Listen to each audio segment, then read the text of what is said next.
Olá, um bom dia para você. Hoje o assunto do 8 em Ponto são os desafios da magistratura, o protagonismo dos juízes brasileiros nos últimos tempos, a situação da justiça brasileira, uma das mais produtivas do mundo, mas ao mesmo tempo sofre com a lentidão, o número alto de processos. Para falar sobre esse assunto aqui, o 8 em Ponto de hoje recebe o juiz que está na magistratura desde fevereiro de 98, já atuou nas comarcas de Lages, Joaçaba, São Lourenço do Oeste, também na comarca de São Miguel do Oeste, Chapecó e aqui na capital do estado, e hoje é diretor de comunicação da Associação dos Magistrados Catarinenses. Doutor Antônio Augusto Baggio e Ubaldo é o nosso convidado de hoje aqui no 8 em Ponto. Doutor, tudo bem? Seja bem-vindo. Tudo bem, como vai? É um prazer estar aqui, Rodrigo. Bom, vamos começar, doutor Antônio, pelo que está acontecendo hoje no país, não é? Os escândalos de corrupção, o mensalão, a Operação Lava Jato agora. E a gente tem notado que os juízes têm se tornado muitos protagonistas, né, deste processo, dessa situação toda envolvendo esses casos de corrupção. Qual que é a avaliação que o senhor faz desse protagonismo da justiça nesse momento? Olha, eu vejo que a justiça está cumprindo o seu papel, os juízes estão cumprindo o seu papel. É natural que haja uma personificação por parte da população no juiz A ou juiz B. No caso, hoje se fala muito no juiz Sérgio Moro, como no mensalão se falou muito no Joaquim Barbosa, que era o relator da ação penal 470 do mensalão.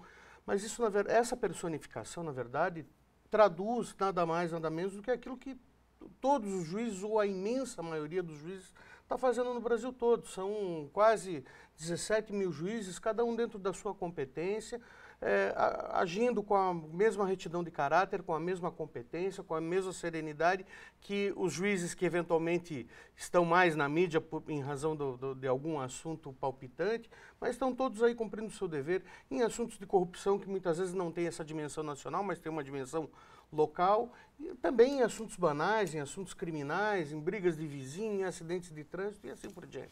Bom, o juiz brasileiro, doutor Antônio, é considerado um dos mais produtivos do mundo, à frente até de justiças de países da Europa, dos Estados Unidos, enfim. Exato. O que é que explica essa alta produtividade da justiça brasileira? Olha, nós temos, na verdade, parece um paradoxo, né? Nós temos os juízes mais produtivos do mundo, na realidade, em termos, isso é estatístico, né? Essa informação, nós temos cada juiz produzindo em média, mais de 1.500 sentenças por ano no Brasil. Quer dizer, faça a conta para ver quantas sentenças dá por dia, né? Cada caso, quantos casos são resolvidos por dia. Mas, ao mesmo tempo, nós temos esse problema de lentidão, que não é um problema do ritmo de trabalho dos juízes.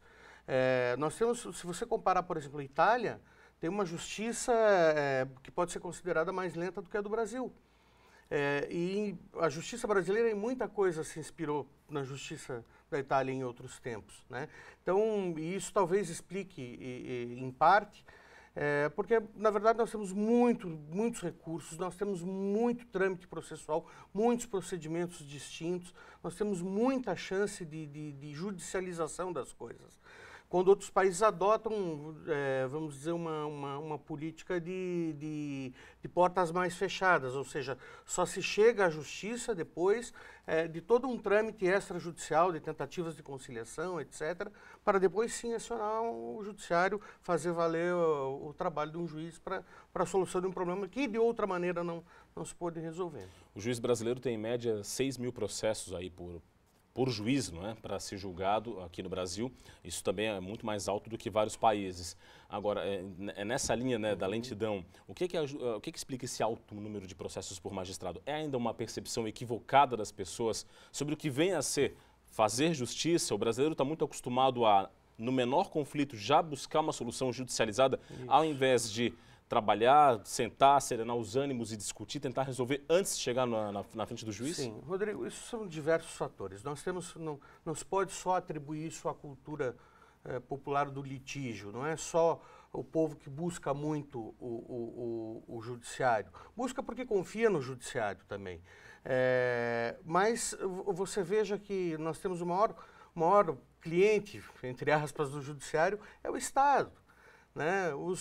Depois do Estado, quem mais está no judiciário são as grandes companhias, concessionárias de serviços públicos, são as telefônicas, são os bancos, são essas grandes companhias. Por quê? Nós temos muitas vezes questões que são resolvidas, são pacificadas nos tribunais superiores E nós vemos aí as grandes companhias agindo exatamente da mesma maneira que agiam antes daquilo ter sido decidido. Então isso vai multiplicando os processos. E se nós fôssemos retirar essa conta hoje do judiciário, segundo uma avaliação feita de uma pesquisa, a partir de uma pesquisa que a AMB patrocinou, nós teríamos 40% menos de processos hoje. Hoje o que está tramitando na justiça é 40% mais do que o necessário. Bom, aí realmente fica complicado, né?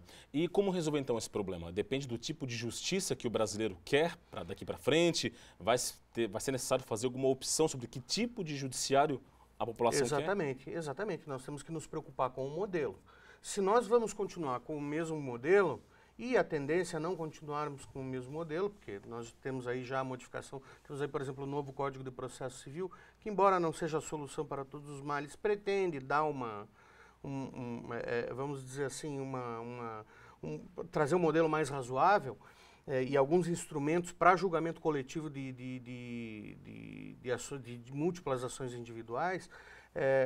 Então nós estamos buscando esse modelo mais enxuto, mas a verdade é que se nós continuarmos com o modelo que nós temos hoje, nós precisaremos fatalmente aumentar a estrutura e não há dinheiro para isso. A gente precisa de dinheiro para educação, para a saúde, para N outras necessidades mais imediatas do cidadão. Claro que a justiça é importante, mas quanto menos necessário for acionar a justiça, mais dinheiro vai sobrar para outras prioridades. A conciliação é uma saída? É sim uma saída e nós temos já trabalhado nisso há muitos anos. Eu diria que o grande marco disso foi a Lei dos Juizados Especiais, a 9.099, do ano de 1995, que começou a trazer essa cultura de conciliação. Então nós temos aí, e hoje você pode ver que o novo Código de Processo Civil incorpora também muito do que a Lei 9.099 já trazia a respeito da conciliação. E é isso que nós temos que buscar, e buscar mudar também no ensino jurídico. As faculdades precisam mudar esse conceito, né, de ensino do litígio, da composição do litígio, para ensinar a composição do conflito antes dele se tornar um litígio judicial.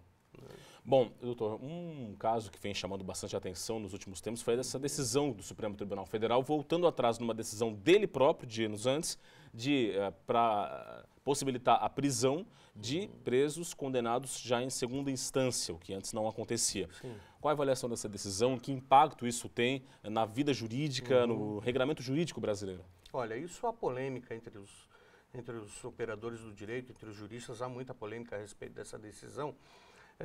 Mas na realidade, assim, do ponto de vista, pelo menos que eu tenho observado, isso já não é um dado estatístico, é uma observação minha, né? Eu vejo que a maioria dos juízes concorda com essa posição do STF, tanto que passou a aplicar novamente. Porque é bom que se diga, Rodrigo, que isso já era uma posição que era comum até poucos anos atrás.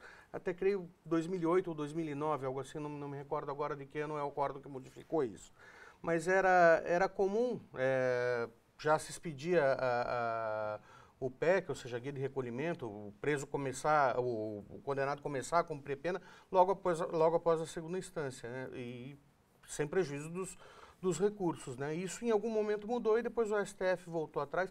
Eu acho que é bastante razoável se você já tem um julgamento singular e um julgamento colegiado a respeito do mesmo fato, ou seja, no mínimo 4 juízes analisaram a questão, acho que é bastante razoável para se ter uma segurança suficiente para encarcerar o indivíduo, se for esse o caso, naturalmente. Vamos falar um pouquinho da sua atuação na AMC, que é a Associação de Magistrados Catarinenses, que completa 55 anos nesse ano de 2016. O senhor é diretor de comunicação da entidade. Como a entidade chega, então, a esses 55 anos, uma história de mais de meio século de defesa e promoção da magistratura? Exatamente. Olha, começou com a iniciativa de alguns poucos juízes há 55 anos atrás, e nesses 55 anos, veja, os períodos políticos que nós atravessamos desde então, e os nossos juízes sempre lutando pelas prerrogativas da magistratura, que mais do que da magistratura são do cidadão. Porque quando a associação, por exemplo, defende a inamovibilidade de um juiz, ou quando defende a irredutibilidade de vencimentos, ela na verdade está garantindo que aquele juiz esteja em plenas condições de julgar de modo isento todos os processos que chegarem à sua mão, ou seja, uma garantia ao cidadão, a garantia das prerrogativas da magistratura. E a associação vem lutando cada vez mais nesse sentido, né? Durante esse tempo todo evoluiu também e hoje tem uma atuação em projetos sociais, em convênios de natureza social muito importantes, como é o Novos Caminhos, por exemplo, o projeto Novos Caminhos e tantos outros que nós temos aí. Temos a Escola da Magistratura também, que foi fundada nesse período de vida da Associação dos Magistrados, que hoje prestam um relevantíssimo papel no ensino jurídico do Estado. Então, estamos aí de vento em polpa, cada vez procurando crescer mais e cada vez procurando ser mais úteis à sociedade. Doutor Antônio Augusto Baggio Eobaldo, diretor de comunicação da AMC, a Associação de Magistrados Catarinenses, muito obrigado pela sua presença aqui no 8 em Ponto. Obrigado a você, Rodrigo, e é sempre um prazer estar aqui e agradeço também ao telespectador a generosidade com que me ouviu. Muito obrigado. Esse foi o 8 em Ponto de hoje, discutindo aí os desafios da magistratura, como tornar o judiciário brasileiro mais eficiente e mais equilibrado, para atender melhor a população. O 8 em Ponto fica por aqui, o SC no Ar segue com outras informações para você. Forte abraço, bom dia e até amanhã.